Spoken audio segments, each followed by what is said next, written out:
Let us see the topic, the process of Aryanization. You expect 5 marks question. Write a note on the process of Aryanization. Exam ಗೆ 5 marks question ಬರ್ತದೆ. ಆರ್ಯನೀಕರಣ ಪ್ರಕ್ರಿಯೆಯನ್ನು ವಿವರಿಸಿ ಅಂತ ಹೇಳುವಂತ 5 marks ಇದು question ಬರ್ತದೆ.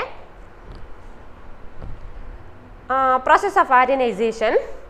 Indo-Aryans were essentially a pastoral people and they liked some poetry, philosophical speculations and elaborate rituals.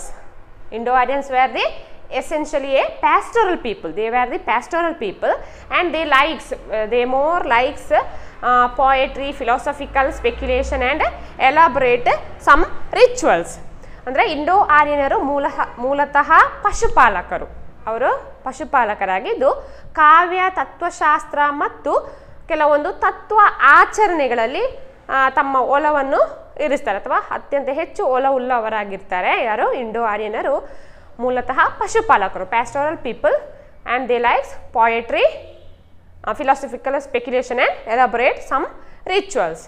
They regarded themselves as a superior and they regarded, Indo-Aryans were regarded themselves as a superior, tended to look down upon the earlier inhabitants of the land for whom they coined specular or who they coined several derogatory terms. They regarded themselves as a superior and tended to look down upon the earlier inhabitants of the land for whom they coined several derogatory terms. ಅಂದರೆ ಅವರು ಆರ್ಯನರು ಏನಿದ್ದಾರೆ ಅವರು ತಮ್ಮನ್ನು ಶ್ರೇಷ್ಠರೆಂದು ಪರಿಗಣಿಸ್ತಾರೆ. ಮಾತ್ರ ಅಲ್ಲದೆ ಅವರು ದೇಶದಲ್ಲಿರುವಂತಹ ಮೂಲ ನಿವಾಸಿಗಳು ಯಾರಿದ್ದಾರೋ, ದೇಶದಲ್ಲಿ ಮೂಲ ನಿವಾಸಿಗಂತೆ ಪ್ರೀ ಆರ್ಯನ್ಸ್ ಅಂದರೆ ಮೊದಲೇ ಇದ್ದಂಥ ಆರ್ಯನರು ಬರುವ ಮೊದಲು ಇದ್ದಂಥ ನಿವಾಸಿಗಳು, ಭಾರತದಲ್ಲಿದ್ದಂಥ ನಿವಾಸಿಗಳು ಯಾರಿದ್ದಾರೋ ಅವರನ್ನು ಅತ್ಯಂತ ಹೀನಾಯವಾಗಿ ಕಂಡು ಕೆಲವೊಮ್ಮೆ ಹೇಳನಕಾರಿ ಪದ ಬಳಕೆಯ ಮೂಲಕ ಅವರನ್ನು ಅವಮಾನ ಮಾಡ್ತಾ ಇರ್ತಾರೆ. They coined several derogatory terms. Who? Indo-Aryans looked down upon the earlier inhabitants of the land for whom they coined several derogatory terms. And Indo-Aryans were practice endogamy. The Indo-Aryans were practice endogamy. Now question arises, what is endogamy? What is endogamy? ಹೇಳುವಂಥದ್ದು. Endogamy is required to marry within their own groups. Endogamy is required to marry within their own groups. These Aryans were practice these types of endogamy system, or they practice endogamy, and they had some elementary notions of the rituals like purity and pollutions. ಅಂದರೆ ಮಡಿ ಮೈಲಿಗೆ ಅಂತ ಹೇಳುವಂಥ ಕೆಲವೊಂದು ಏನು ರಿಚುವಲ್ಸನ್ನು ಅವರು ಅವರು practice ಮಾಡ್ತಾ ಇರ್ತಾರೆ ಅಥವಾ rituals they have practice the purity and pollutions, ಮಡಿ ಮೈಲಿಗೆ ಅಂತ ಹೇಳುವಂಥದ್ದು, which governed their physical contacts and commensal interdining relations with others. ಅಂದರೆ ಮಡಿ ಮೈಲಿಗೆ ಅಂತ ಹೇಳುವಂಥದ್ದು ಅಂದರೆ ಕೀಳು ಜಾತಿ ಏನಿದೆ, ಜಾತಿ ವ್ಯವಸ್ಥೆ ಇಲ್ಲಿ ಬರ್ತದೆ, ಆ್ಯಂಡ್ ಮತ್ತು ವರ್ಣ ವ್ಯವಸ್ಥೆ, jatis and varnas, who lower caste people, they are separated in the society, from the society. Here purity and pollutions were practiced on the basis of interdining and physical contact etc. ಅಂದರೆ ಅವರು ಆಹಾರವನ್ನು ಸೇವಿಸುವ ಸಂದರ್ಭದಲ್ಲಿ ಆಗಿರ್ಬೋದು ಅಥವಾ ಅವರ ಒಂದು ದೇಹವನ್ನು ಮುಟ್ಟುವಂಥ ಅಥವಾ ಟಚ್ ಮಾಡೋದಾಗಿರಲಿ ಅಥವಾ ಅವರೊಂದು contact between the physical contact and commensal interdining relations with the others. This led to the origin of varnas and also jati. ಈ ಪ್ಯೂರಿಟಿ ಆ್ಯಂಡ್ ಪೊಲ್ಯೂಷನ್ಸ್ ಏನಿದೆಯೋ ಇದು ಯಾವುದಕ್ಕೆ ಕಾರಣ ಆಗ್ತದೆ? ಜಾತಿ ಮತ್ತು ವರ್ಣಕ್ಕೆ ಕಾರಣ ಆಗ್ತದೆ. ಜಾತಿ and varnas emerged in the society because of the purity and pollutions. Indo ಆರ್ಯನರು ಪ್ಯೂರಿಟಿ ಮತ್ತು ಪೊಲ್ಯೂಷನನ್ನು ಒಂದು ಸಮಾಜದಲ್ಲಿ ತಂದಾಗ ಸಮಾಜದಲ್ಲಿ ಜಾತಿ ವ್ಯವಸ್ಥೆ ಮತ್ತು ವರ್ಣಭೇದ ನೀತಿ ಅಂತ ಹೇಳುವಂಥದ್ದು ಅಥವಾ ಜಾತಿ ವ್ಯವಸ್ಥೆ ಸಮಾಜದಲ್ಲಿ ಬರ್ತದೆ. ಅಂದರೆ ಈ ಎಂಡೋಗಮಿ ಪ್ರಾಕ್ಟೀಸ್, ಒಳ ಬಾಂಧವ್ಯ ವಿವಾಹ ಪದ್ಧತಿ ಮತ್ತು ಈ ಮಡಿ ಮೈಲಿಗೆ ಆಚರಣೆಯು ಏನಾಗ್ತದೆ ಸಮಾಜದಲ್ಲಿ ಜಾತಿ ವ್ಯವಸ್ಥೆಗೆ ಕಾರಣ ಆಗ್ತದೆ. Emerging the purity, emerging the caste and varna system in the society because of endogamy, practice of endogamy and practice of purity and pollutions. Okay, the Indo-Aryans were divided into 3 groups when arising the varna system or caste system in the society. There are hierarchy of caste system. Hierarchy ಅಂದ್ರೆ ಜಾತಿ ವ್ಯವಸ್ಥೆಯು ಏಣಿ ಶ್ರೇಣಿಗಳನ್ನು ಒಳಗೊಂಡಿರುತ್ತದೆ. What are that hierarchy? Let us see. First one, Brahmana, Kshatriya, Vaishya, Shudra and Avarna and Panchamas. First category is Brahmana, second one Kshatriya, third one Vaishya, fourth one Shudra and fifth one Avarna and Panchamas. These are the hierarchy of caste system in the society. ಅಂದರೆ ಏಣಿ ಶ್ರೇಣಿ, ಜಾತಿ ವ್ಯವಸ್ಥೆಯಲ್ಲಿ ಏಣಿ ಶ್ರೇಣಿ ವ್ಯವಸ್ಥೆ ಅಥವಾ ಏಣಿ ಶ್ರೇಣಿ ಅಂತ ಹೇಳ್ಬೋದು. ಎಂಡೋಗಮಿ, Indo-Aryans were divided into mainly 3 groups. ಈ ಇಷ್ಟು ಏಣಿ ಶ್ರೇಣಿಗಳಲ್ಲಿ, like this hierarchy of caste system, Indo-Aryans were divided into mainly 3 groups. What are that 3 groups? First one Brahmana, second Kshatriya, third one Vaishya.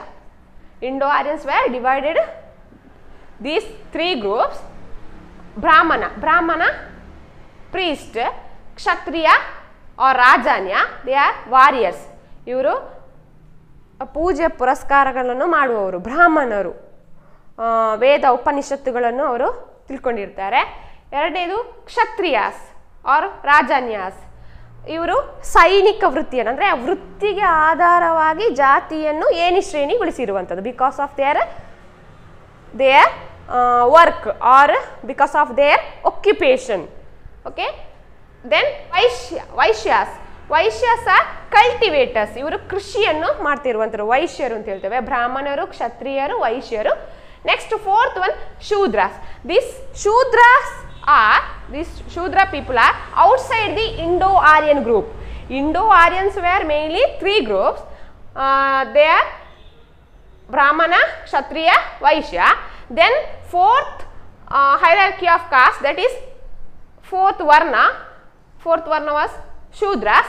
Shudras are the outside the Indo-Aryan group. ಇವರು ಇಂಡೋ-ಆರ್ಯನರ ಹೊರ ಗುಂಪು ಅಂತಾನೆ ಹೇಳ್ಬೋದು. ಅಂದರೆ these 3 groups are Brahmana, Kshatriya, Vaishyas are Dvijas, called as Dvijas. You expect 1 marks question. Who are Dvijas ಅಂದರೆ twice Born people, 2 ಬಾರಿ ಹುಟ್ಟನ್ನು ಹೊಂದಿರುವವರು ಅಥವಾ 2 ಬಾರಿ ಜನಿಸಿದವರು ಅಂತ ಹೇಳ್ತಾರೆ ದ್ವಿಜಾಸ್. Who are the Dvijas people? Brahmana, Kshatriya, Vaishyas are Dvijas people. Dvijas means twice born people. Then first they are twice born, two times they are born. First born is physical birth, second one is initiated into varna status. ಅಂದರೆ ಮೊದಲನೇದಾಗಿ ಅವರದು ಸಹಜವಾದಂಥ ಹುಟ್ಟು ಅಂತ ಹೇಳ್ಬೋದು. ಎರಡನೇದಾಗಿ ಅವರ ಒಂದು ವರ್ಣ ಸ್ಟೇಟಸ್ ಅಲ್ಲಿ ಅವರ ಹುಟ್ಟು ಹೇಗಿದೆ ಅಂತ ಹೇಳುವಂಥದ್ದು ದ್ವಿಜಾಸ್. Who are Dvijas? Dvijas are twice born people. Who are Dvijas? Dvijas are twice born people, born first at physical birth and second time when they initiated into varna status. Andre first one natural birth and physical birth, second one is initiated into varna status. These are Dvija people. Who are Dvija people? Who are called as Dvija people? Brahmana, Kshatriya, Vaishyas. Okay, Shudras are outside the Indo-Aryans. Indo-Aryans people are 3 Dvijas people also. They are Indo-Aryans were divided into 3 groups. They are Brahmana, Kshatriya, Vaishyas, and also these 3 group also called as Dvijas. Okay, twice born people. Twice born Dvijas means who are Dvijas? Born first at physical birth and second time when they initiated into varna status. Then Shudras were from outside the Indo-Aryan group and they emerged as cultivators but were denied twice born status. ಈ Shudras also born or their occupations also cultivator. ಇವರು ಕೂಡ cultivator ಅಂದರೆ ಕೃಷಿಕರಾಗಿರ್ತಾರೆ ಶೂದ್ರ ಅವರು ಕೂಡ.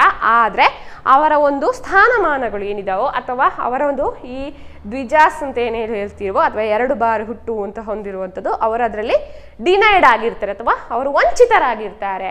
This Shudra people were denied Dvijas but their occupation also cultivation. Okay, ಅವರ occupation cultivation ಆಗಿದ್ರೂ ಕೂಡ ಅವರು ದ್ವಿಜ ಪೀಪಲ್ ಇಂದ ಅಥವಾ ಈ 3 ಕೆಟಗರಿಯಿಂದ ಅವರು ಭಿನ್ನವಾಗಿರ್ತವೆ ಅಥವಾ ಅವರು ಸಪ್ರೇಟ್ ಆಗಿ ಸಮಾಜದಲ್ಲಿ ಕಾಣಲಿಕ್ಕೆ ಸಿಗ್ತಾರೆ.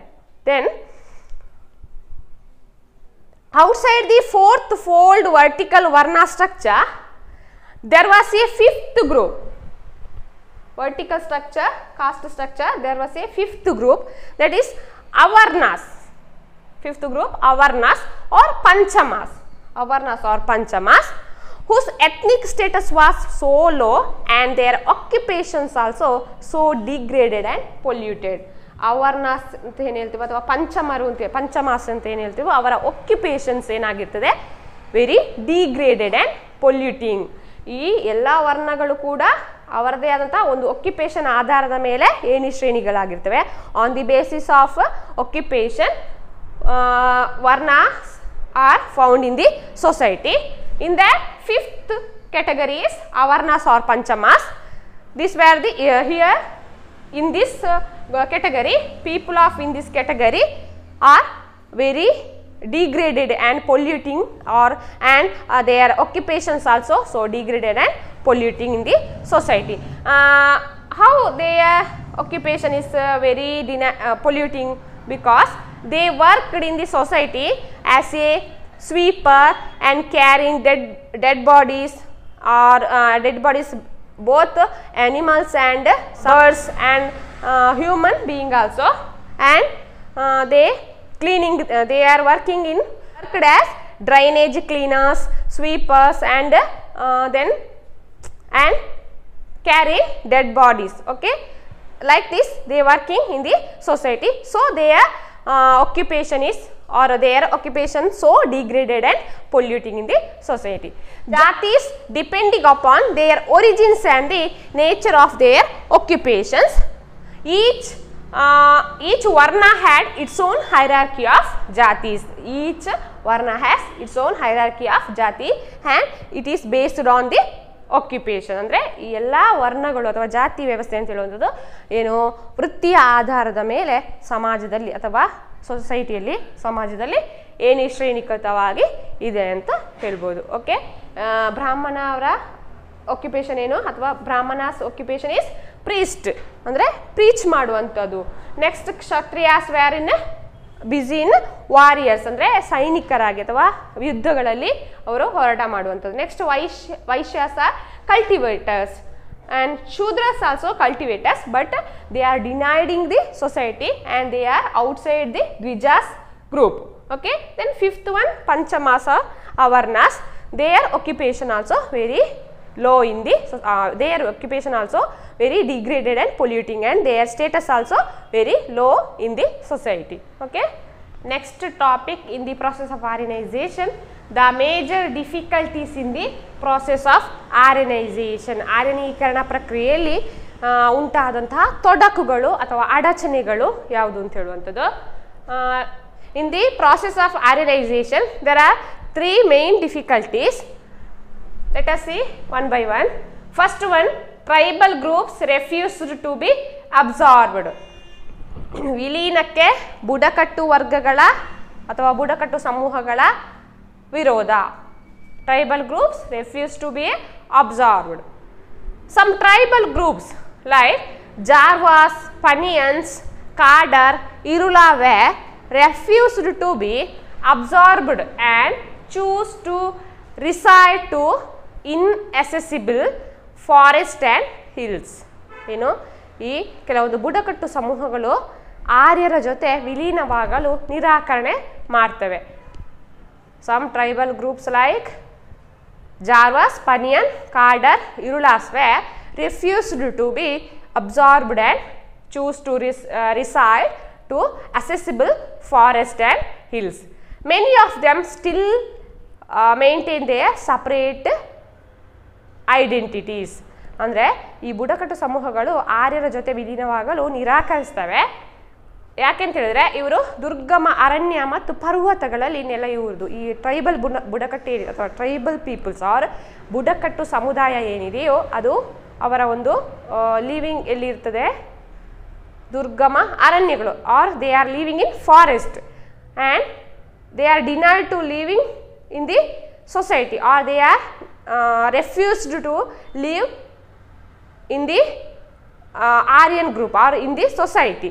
Why? Because here purity and pollutions are practiced in the society. ಅಂದರೆ ಏನು ಮೈಲಿಗೆ ಪದ್ಧತಿ ಸಮಾಜದಲ್ಲಿದ್ದಾಗ ಈ ಟ್ರೈಬಲ್ ಗ್ರೂಪ್ ಏನಿದಾವೋ ಅವರು ಈ ಕೆಲವೊಂದು ಬುಡಕಟ್ಟು ಸಮೂಹಗಳು ಏನಿದಾರೋ ಅವರು ಆರ್ಯರ ಜೊತೆ ಜೀವನ ಮಾಡೋರು ಅಥವಾ living together with Aryans. Tribal groups are refused. Okay, this is one of the important difficulties in the process of Aryanization. That is, tribal groups refuse to be absorbed. Tribal groups refuse to be absorbed. Main purpose or main reason is purity and pollution. Practice of purity and pollutions in the society. Then second one, special problems posed by strong ethnic groups. ವಿಲೀನಕ್ಕೆ ಪ್ರಬಲ ಸಮೂಹಗಳ ವಿರೋಧ. Special problems posed by strong ethnic groups. In society, some strong ethnic groups were posed. Like some strong ethnic groups like the Reddys in Andhra Pradesh, the Nayars in Kerala, and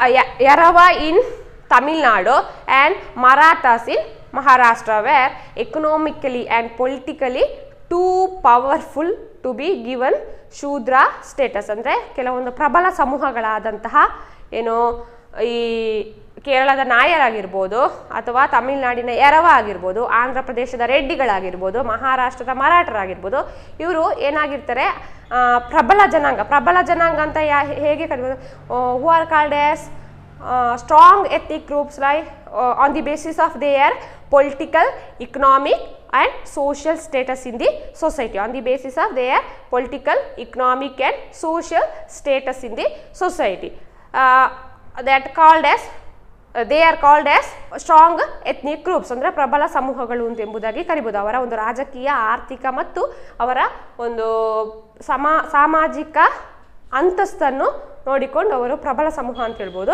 ಈ ಪ್ರಬಲ ಸಮೂಹಗಳೇನಿದಾವೋ ಅವರು ಈ ಆರ್ಯನ ಜೊತೆ ಸ್ವಾಂಗೀಕರಣಗೊಳ್ಳಲು ಏನು ಪ್ರತಿರೋಧವನ್ನು ಒಡ್ಡುತ್ತವೆ.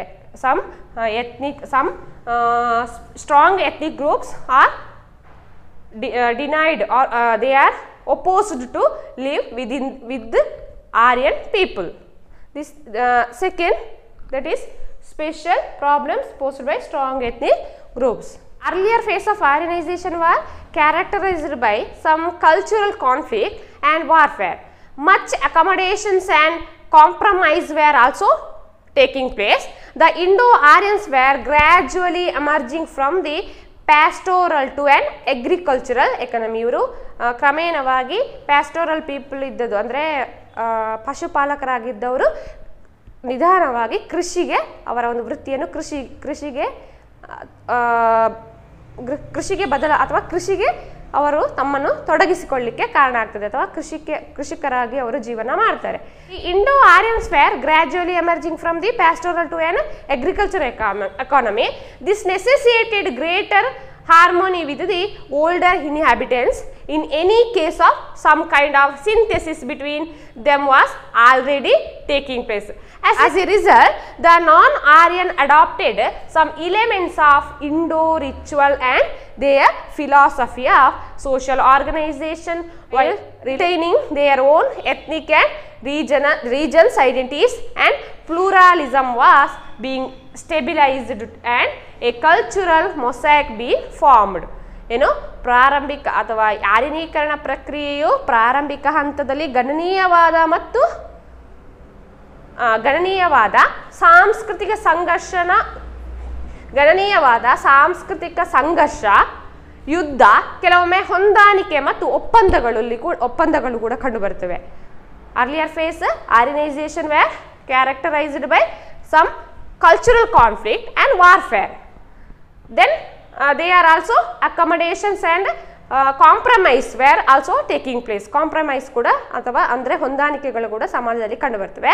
Indo ಆರ್ಯನರು ಏನಾಗ್ತಾರೆ, ಕ್ರಮೇಣವಾಗಿ Indo Aryan people were agricultural economy. They are changing or they are emerging from pastoral to an agricultural economy. ಅಂದರೆ ಅವರು ಪಶುಪಾಲನೆ ವೃತ್ತಿಯಿಂದ ಕೃಷಿ ಅರ್ಥವ್ಯವಸ್ಥೆಗೆ ಬದಲಾಗ್ತಾರೆ. ಇದರಿಂದಾಗಿ ಅವರು ಸ್ಥಳೀಯರೊಂದಿಗೆ ಸಾಮರಸ್ಯವನ್ನು ಸಾಧಿಸಬೇಕಾದಂತಹ ಅಗತ್ಯ ಇರ್ತದೆ. ಯಾವಾಗ when they are coming to agricultural economy, in that time they are necessitated greater harmony with the older inhabitants. In any case, some kind of synthesis between them was already taking place. ಇದರಿಂದಾಗಿ ಅವರು ಸ್ಥಳೀಯರಿಗೆ ಸಾಮರಸ್ಯವನ್ನು ಸಾಧಿಸಬೇಕಂತ ಅಗತ್ಯವಿರ್ತದೆ. ಇದರಿಂದ ಏನಾಗ್ತದೆ ಅಂತಂದರೆ, ಇದರ ಪರಿಣಾಮವಾಗಿ ಆರ್ಯೇತರರು Indo Aryan ತತ್ವಾಚರಣೆಗಳು, ಸಾಮಾಜಿಕ ಸಂಘಟನೆಗಳು, ಅದೇ ರೀತಿ ಕೆಲವೊಂದು ಮೂಲ ಅಂಶಗಳನ್ನು ಅಳವಡಿಸಿಕೊಂಡು ತಮ್ಮ ಜನಾಂಗೀಯ ಮತ್ತು ಪ್ರಾಂತೀಯ ಅನನ್ಯತೆಗಳನ್ನು ಅಥವಾ ಅವರ ಜನಾಂಗೀಯ ಮತ್ತು ಪ್ರಾಂತವನ್ನು ಹಾಗೆ ಉಳಿಸಿಕೊಳ್ಳಿಕ್ಕೆ ಆಗ್ತದೆ. ಅದೇ ರೀತಿ ಈ ಹಂತದಲ್ಲಿ ಕೆಲವೊಂದು ಬಹುರೂಪತೆ while retaining their own ethnic and regional identities, and pluralism was being stabilized and a cultural mosaic being formed. ಅಂದರೆ ಸಾಂಸ್ಕೃತಿಕ ವೈವಿಧ್ಯತೆ ರೂಪುಗೊಳ್ಳಲು ಕಾರಣ ಆಗ್ತದೆ. ಯಾವುದು? Problems posed by strong ethnic groups. ಈ ಪ್ರಬಲ ಜನಾಂಗೀಯ ಮೂಲಗಳು ಅಥವಾ ಪ್ರಬಲ ಸಮೂಹಗಳಿಂದಾಗಿ ಆರ್ಯನೀಕರಣ ಪ್ರಕ್ರಿಯೆ ಉಂಟಾದ ತೊಡಕು ಯಾವುದು? ಪ್ರಬಲ ಸಮೂಹಗಳಿಂದಾಗಿ ಆರ್ಯನೀಕರಣದಲ್ಲಿ ವಿಲೀನಗೊಳ್ಳಲು ಸಾಧ್ಯ ಆಗೋದಿಲ್ಲ. This is the second problem. Then third one, later waves of immigrants. Later waves of immigrants, the Greek later waves of immigrants ಅಂದರೆ ನಂತರ ವಲಸೆ ಬಂದವರ ಸಮಸ್ಯೆಗಳು ಅಥವಾ ವಿಲೀನದ ಸಮಸ್ಯೆಗಳು ಅಂತ ಹೇಳ್ಬೋದು. Later waves of immigrants like Greeks, later waves of immigrants like the Greeks, Scythians, Parthians, Shakas and Huns and also Kushans had power for long period in the India or long period in the society, settled down in India and were willing to be absorbed in the Indian social system. ಏನಾಗ್ತದೆ, ನಂತರ ಕಾಲಾವಧಿಯಲ್ಲಿ ಬಂದಂತಹ ವಲಸೆಗಾರರಾದಂಥ ಅಂದರೆ ನಂತರ ಕಾಲಾವಧಿ ಅಂತ ಹೇಳಿದ್ರೆ Indo Aryans, arrival of Indo Aryans ಅಂದರೆ ಇಂಡೋ ಆರ್ಯನರ ನಂತರದ ಕಾಲಾವಧಿಯಲ್ಲಿ ಬಂದಂತಹ ವಲಸಿಗರು ಯಾರೆಲ್ಲ ಅಂತ ಹೇಳಿದ್ರೆ ಗ್ರೀಕರು, ಸ್ಕಿಥಿಯನ್ನರು, ಪಾರ್ಥಿಯನ್ನರು, ಶಕರು, ಕುಶಾನರು ಮತ್ತು ಹೂಣರು ಬಹುಕಾಲದವರೆಗೆ ಭಾರತದಲ್ಲಿ ನೆಲೆ ಹೂಡ್ತಾರೆ.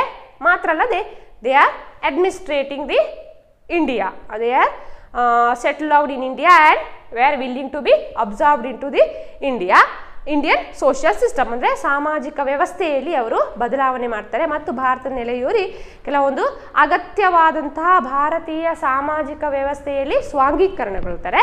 ಇವರೆಲ್ಲ ಹೊರಗಿನಿಂದ ಬಂದವರಾಗಿದ್ದರಿಂದ ಸ್ಥಳೀಯರು ಅವರ ವಿಲೀನಕ್ಕೆ ಕಾರಣವನ್ನು ವಿರೋಧ ಮಾಡ್ತಾರೆ. Why local Indian people were opposed to the immigrants because the immigrants are coming in India and also they were settled down in India and were willing to be absorbed in the Indian social system. So the later waves of immigrants were the reason for the difficulties or reason for the process of Aryanization. ಇವರೆಲ್ಲ ಹೊರಗಿನಿಂದ ಬಂದವರಾಗಿದ್ದರಿಂದ ಸ್ಥಳೀಯರು ಅವರ ಒಂದು ವಿಲೀನಕ್ಕೆ ಕಾರಣವನ್ನು ವಿರೋಧ ಮಾಡ್ತಾರೆ. These are 3 major difficulties in the Aryanization process. Thank you. We see next class.